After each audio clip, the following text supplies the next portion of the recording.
Hello YouTube. In the meantime, a week has passed since I last played the game. I have looked up online what I had to do, and apparently I have to scale down until I find a computer, and then that computer will tell me what to do. At least, like, that's what I read online. I'm not sure whether or not that is correct, whether or not that is just total nonsense, but I'm certainly gonna give it a try. Maybe these things in the middle of the whatchamacallit, nerves, I guess. Ah.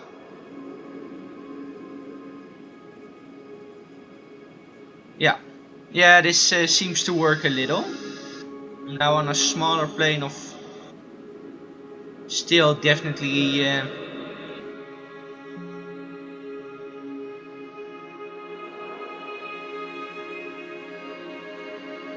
still definitely Golden Gate stuff, so yeah, I'll probably have to scale down until I see something that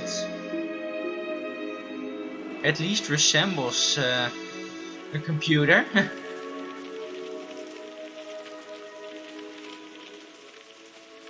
So yeah, these planets are apparently the solution.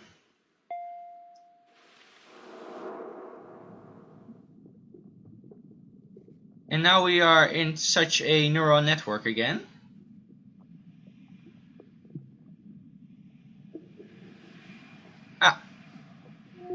And I'm not sure if that's what they meant by... It looks kind of computerish, so... Wow, you're here. What a miserable place to find yourself. Yeah, it kind of is. Everything here is frustrated. They all want to go back to the world that created them. Yes, that is correct. But here they are, trapped in the world they created instead. How meta. This appears to be the one place we can't think ourselves out of. The harder we try, the more we get lost. True? This place isn't outside the universe, just a small corner of it that seems convincing. So much that you can't convince anyone out of it. So this place is more convincing than the urge of people to get out of it. Okay. And so I've come to stay quiet, waiting for someone like you to come along and listen. As you have found yourself all the way here, you probably realize I could have nothing to say to you that you don't already know. And you can see that my thoughts and all the other thoughts in the world are your thoughts. So we're all connected and it's all a singular thought. Okay. And by listening to me, you are listening to yourself. Why hold on to these thoughts then? There's nothing precious about any of them. No, I was trying to get rid of them, just didn't seem to work. You can always let go of every single thought in your head. Of course, you'll be able to find them in the world if you ever need reminding. So, if you can see away with your thoughts, you can see your way out of here. Good luck, Stephen. Okay.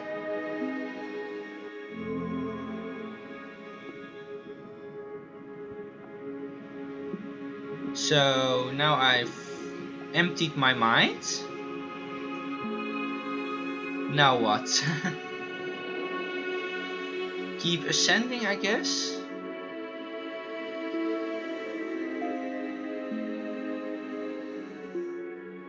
I do want to know what these weird things are. They look like wooden shapes or something.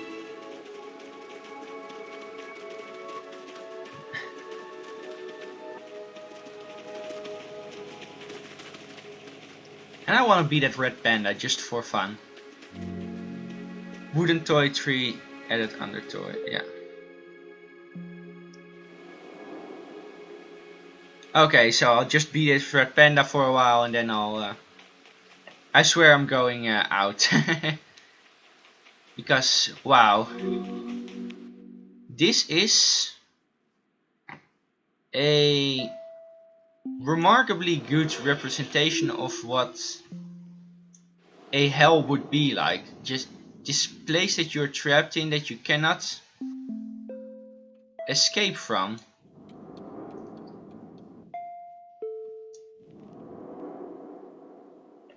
Luckily, I am out.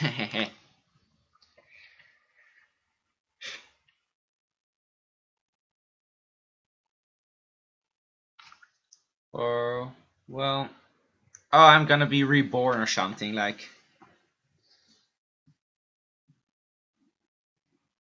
At least I'm pretty sure that's what should happen right now.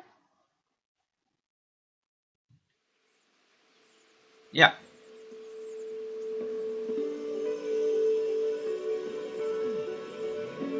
Ah, I'm one of those life essences again.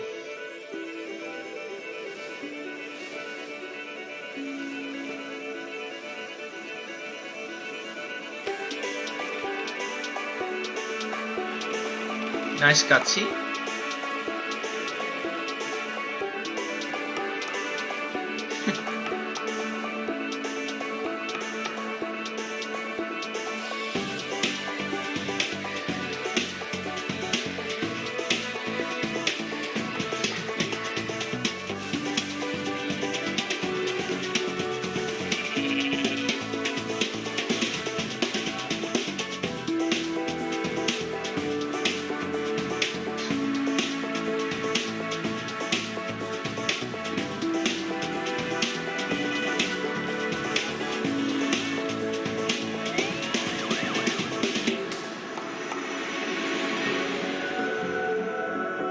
I wonder what I'm gonna be now.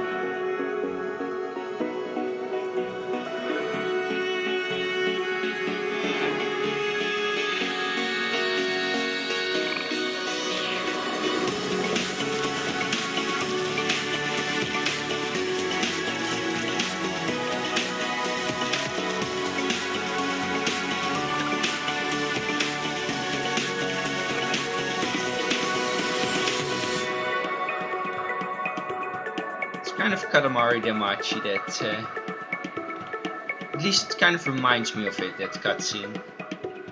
Especially the part where everything's dancing around each other.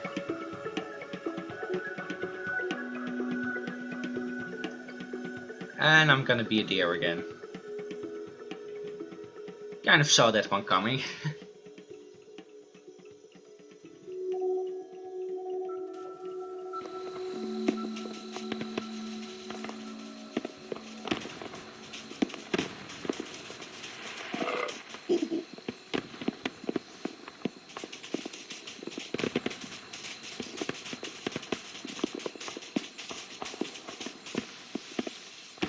Apparently there's a new documentary mode. Yeah, I think when this episode is over, I'm gonna try to catch at least one seminar. That was the prologue? I'm not sure if I'm just really slow at the prologue or if just this was the speed at which it was supposed to go, you know? Because it doesn't feel like I was like super tardy or anything. Like sometimes I spend slightly more time just having fun and doing weird things, but most of the time I feel I was moving at the pace at which the game wanted me to move.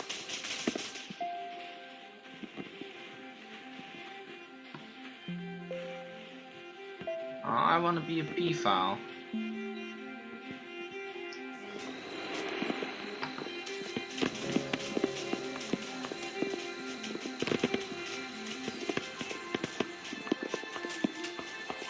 Honestly, that is the one thing I want to be most right now, just the P-file, because I like P-file.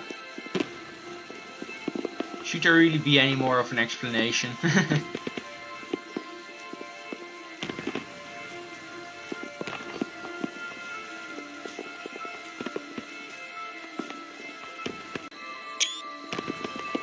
And yeah, like I said, I wanna...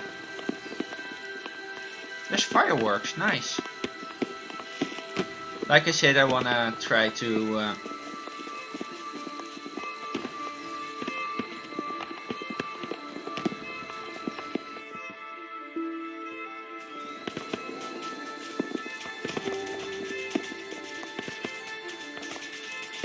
now I'm a squirrel.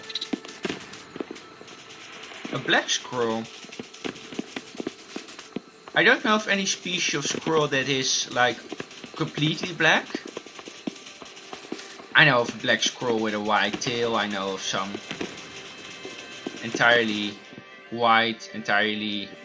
Well, not entirely white, entirely red, entirely grey squirrels. I know some squirrels that are multicolored, but I've never seen a fully black squirrel.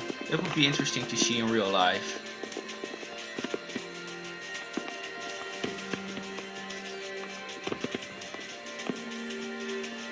Come on, peacock.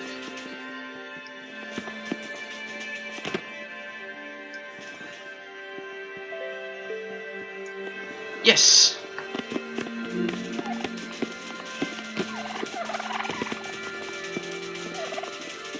They listed as peacock, which is technically incorrect. The peacock is only the guy. The females are called peahens, but that's nitpicking and I know it.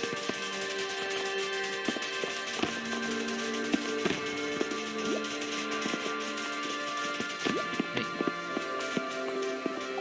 Yeah.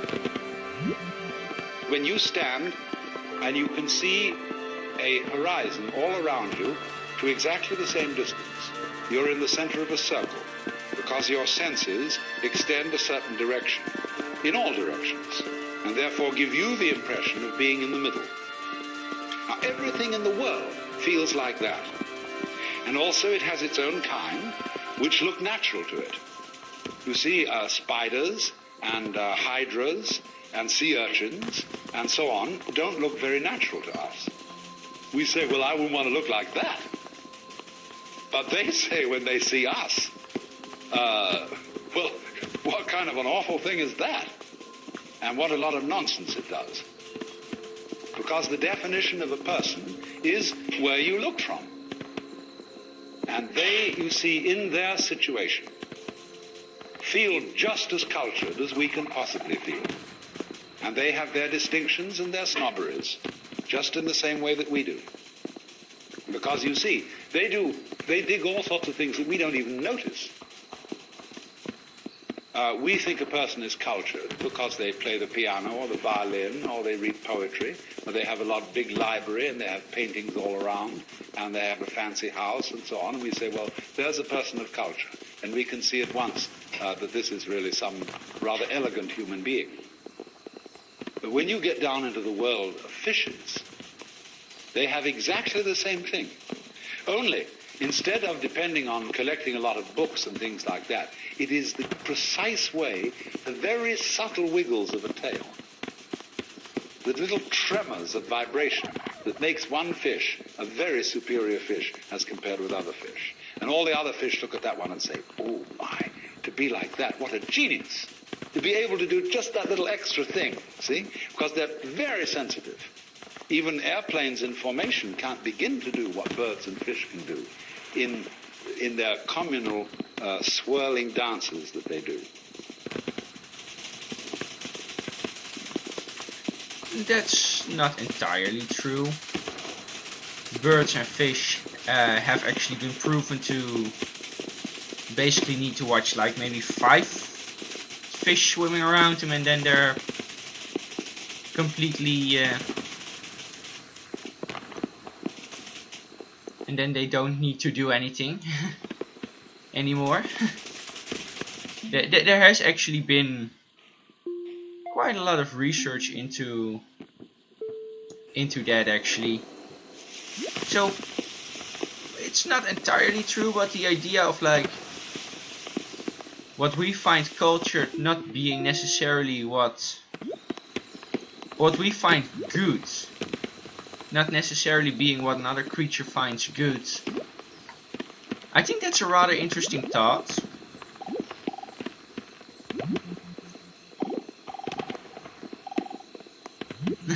Yeah, I did something. Yeah, I think it's a rather interesting thought, and I think it should be entertained that perhaps in a way that we don't yet understand animals and plants and everything else has its own way of sensing that it is great.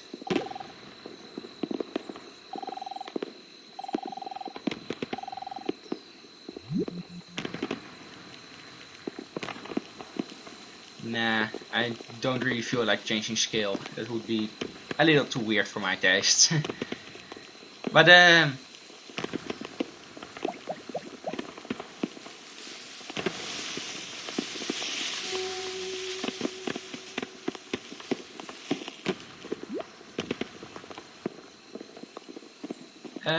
yeah, I think it's an interesting thought to entertain.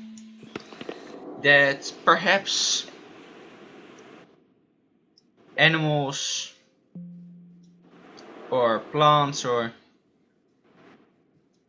whatever sense the things that we find good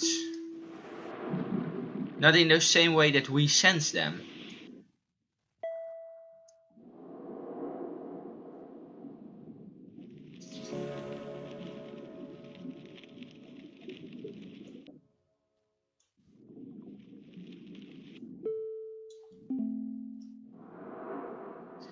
That it would be an interesting way of saying it. I'm not sure if it's correct, of course. I think in part this philosopher does seem to fail to take into account that a lot of animals don't really have the brain capacity to actually think about what they're doing. That, for example, a lot of them don't have anything that resembles, you know, a brain or any sort of organ with which to actually notice things and be smart. You know, that seems to be a thing that they have forgotten to take into account.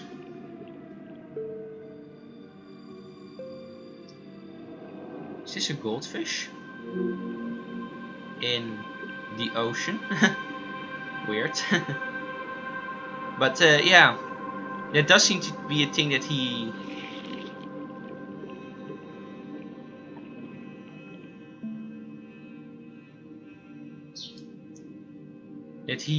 forgot to take into account, that he perhaps was not as aware of, because back in those days I've looked up when he gave his seminars, or well, it's not really looking up, the game just tells you.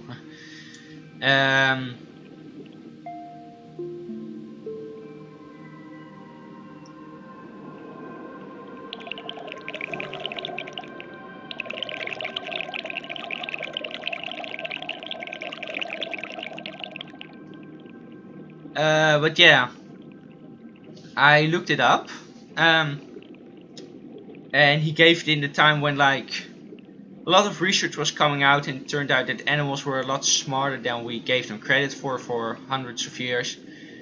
So I suppose that influenced the way he thought about them. I don't entirely agree to what he says, but it's still interesting to note that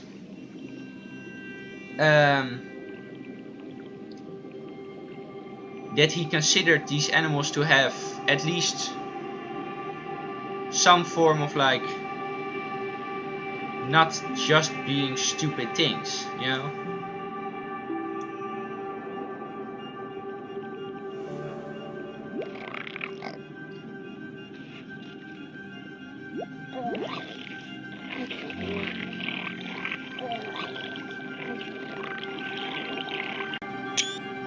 I think that's an interesting way in which he said it, and at least in part I agree. But yeah, that's gonna do it for this episode. I'll see if I can open documentary mode later, because I'm only gonna record one episode this week. I don't really have the time for recording a second episode, actually.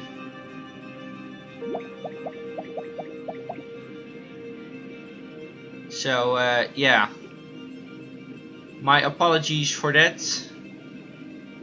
But yeah, see you next week.